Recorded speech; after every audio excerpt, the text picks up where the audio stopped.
I think our final presentation and presenter is our past Grand Master and brother, Roger Van Gordon. So if you would, go ahead and move on the edge of your seats, because this is generally where you want to be when he's speaking. That's right. That's right.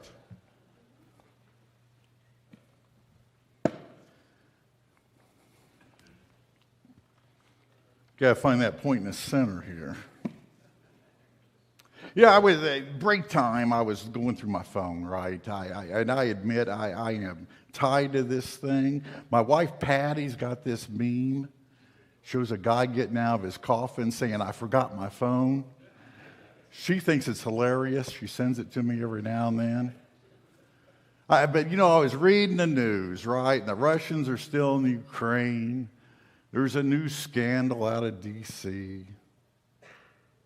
People are pitted against each other, races. Now we got generations pitted against each other. Okay, boomer. You sit there and say, boy, does this world need Freemasonry? Does this world need Freemasonry? What are you doing about it? What are you doing about it, right? Gary Brindley got up, showed some slides, talked about things, but the point he was really making, and if you looked at these numbers, Gary told you that there are more men in your hometown that would be interested in Freemasonry than are members of your lodge. So when we look at the state of the world, and we look at the state of Freemasonry, then Cassius was right. Cassius was right. What is the future of your lodge? What is the future of your lodge? And what are you doing about it? Yeah, we've had 60-some years of declining membership. Now, I grant you that all community organizations, be they churches, be they Rotary, be they the American Legion, be they the Lions, all community organizations have had declining membership during this time. Now, back in my day, we blamed it on television. We said, boy, if it wasn't for television, we'd have lodges full. It wasn't true then, still's not true. Still's not true. Yes, society became more isolated during those times. Those of us of that age, remember the baby boomers were called the me generation. The me generation. And yes, people did leave institutions. Yes, community was not as important, because I'm important. It's all about me. It's all about the I. So I don't need to belong to a community of anything, because it's all about me. But you know what? This is true. This is history. It waxes and wanes. Throughout American history, you can see this movement forwards and backwards. If you love American history, you're probably familiar with many historians, scholars refer to the current era as the Second Gilded Age, a period of tremendous technological advances, widening disparity between rich and poor, feeling of personal isolation, the importance of the individual liberty to the detriment of his community. You can read comments made about the Gilded Age, and it sounds like it's made today. But what do we know? Society waxes and wanes. Society waxes and wanes. Following the Gilded Age came a period of 60 years of which community became important. And one result of that, during that 60 years, Freemasonry grew 4 times, fourfold. And other groups. It was the start of many of the civic organizations started during those times, the early, before World War I. So where does that leave us now? Where? We're seeing society change. I was watching a CBS Sunday morning last Sunday, and there was a man on there, a noted psychologist, and he was talking about how unhappy Americans are. How unhappy Americans are. And the reason why is because they feel isolated. And he was talking about how friendships create a form of happiness. And we look at Freemasonry. We look at Freemasonry. Now, what's the line? To make its votaries wiser, better, and consequently happier. What's the future of your lodge? What are you doing about it? What are you doing about it? Are you friends with your brothers in lodge? Are you helping them become wiser, better, and consequently happier? Does your lodge, as it says in our installation ceremony, communicate happiness? Does your lodge communicate happiness? There are men, we know there are men in your community, more men in your community that would be interested in Freemasonry if they understood it, knew about it, and what are you doing about it? Is your lodge a happy place? Is your lodge truly teaching and practicing the art of Freemasonry? Why? Because Cassius was right. 300 years ago, Anderson's constitutions were published, 1723. Why is that important? Because Freemasonry was, as we know it today, was still forming. And what Anderson's constitutions did is it gave us basically the form, fit, and function of Freemasonry as we know it. It really took Freemasonry from early stages, and it wasn't just a step evolution, it was a leap evolution. Done by men of action, men who got things done because Cassius was right. We're celebrating Founders Day.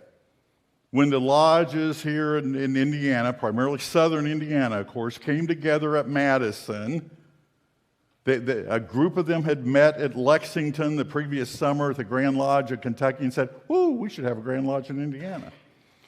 And then in Corydon, the previous December, just about a month ago, at the state legislature, some of them got together again and goes, "Woo, we need to have a Grand Lodge in Indiana."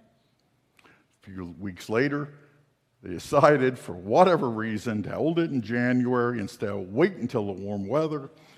But anyway, they decided in January, that's the prime time to do this, to meet in Madison and form the Grand Lodge of Indiana. Men who got things done. Men who were bold. Men who were builders. Men who were Freemasons. Because Cassius was right. Your lodge's future, think of your lodge's future. When you leave here today, what are you going to do? What is your lodge's future? And what are you doing about it? What are you doing about it? Is your lodge truly teaching and practicing the art of Freemasonry? Does it make its votaries wiser, better, and consequently happier? Communicate happiness. What's the line again? By improving the character of the individual man, Freemasonry improves the community. Dave Hostler talked about community, talked about servant leadership. There's an idea. Everything David talked about is Freemasonry, is it not? He talked about community in his talk as well. Society is not going to devolve into some dystopian nightmare of civil war and all this, because we've had these issues before. We've overcome them. We're going to overcome what we're going through right now, and people will realize that it's coming together in community. Knowing who your neighbor is important. Selfishness is destructive. Being part of something bigger than yourself is important again. And we need to be there to offer Freemasonry, as we have in this state for over 200 years now. And we can. But Cassius was right. What is the future of your lodge, and what are you doing about it? Gary gave us some great information. Dave Hostler and John Bridegroom brought up excellent points for us to do and move forward. Steve Bates even talked about something as simple as calling up the members of your lodge just to see how they are, just to connect with them. Isn't that what we're supposed to be doing? We're supposed to be brothers, treat one another like brothers. And maybe that's what these men who are not Masons are looking for. Going forward, what's the future of your lodge? What are you doing about it? Why? Because Cassius was right. You remember back in high school, English Lit, we started reading some different plays, started looking at Shakespeare, probably had to do Romeo and Juliet, but Julius Caesar is always a popular one. And if you remember in the play Julius Caesar, there at the early part, remember, beware the Ides of March. Remember, Caesar goes in, he's having his triumph, he goes into the Colosseum. Antony offers him the crown of Rome three times.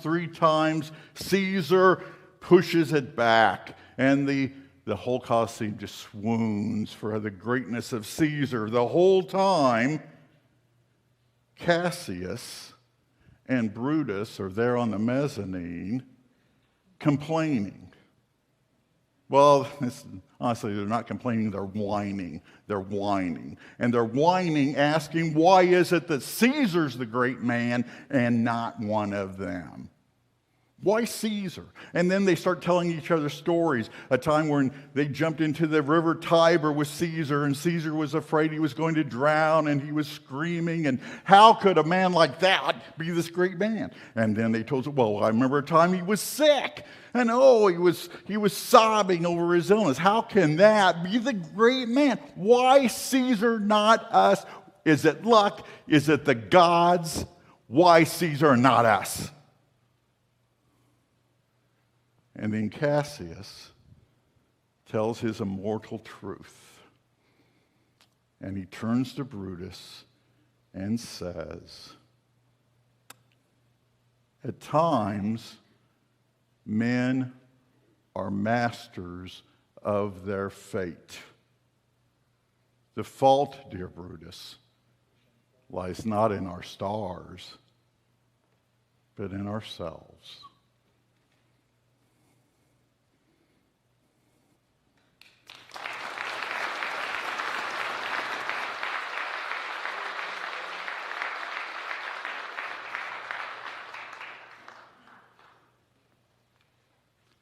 Thank you so much, past Grand Master Roger Van Gordon. What are we doing about it?